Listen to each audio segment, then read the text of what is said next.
मेरी शादी को 2 साल हो गए हैं, मगर इन 2 सालों में कभी भी मैंने सुख की सांस नहीं ली। इसकी जिम्मेदार मेरी सास है। जब से शादी हुई है तब से मेरी जिंदगी बर्बाद की हुई है। सास मुझे घर का कोई काम करने ही नहीं देती।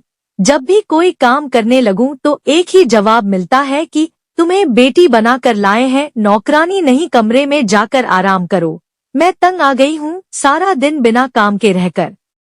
अब कल की ही बात ले लो, गर्मी के दिन हैं, तो मैंने सोचा कि पेड़ के नीचे बैठूं, थोड़ा आराम करूं। लेकिन मेरी सासू माँ ने तो कमरे में ही एसी लगा दिया है कि बाहर बैठोगी तो रंग काला ना पड़ जाए। तुम पापा की परी हो, हमारी भी नाजुक सी गुड़िया हो। क्या करूं, इतना दिल करता है कि घर के कामकाज करूं, सारे काम करना भूल गई हूं। मायके जाऊं तो माँ डांट लगाती है कि ससुराल में हाथ बटाया करो। अब कल ही मैंने सासू माँ से कहा कि मुझे किचन में काम करने दे, तो मुझे पार्लर भेज दिया। कहने लगी कि अपनी लुक संवार लो, घर के कामकाज के लिए तुम्हारी ननंदे हैं ना। अब तीनों टाइम खाना कमरे में ही मिल जाता है और चाय भी।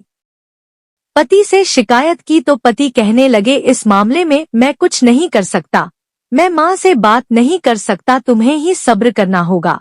आज सुबह ही सासू माँ पति से कह रही थी इसे किसी ठंडी जगह घुमाने ले जाओ, यहाँ बहुत गर्मी पड़ रही है।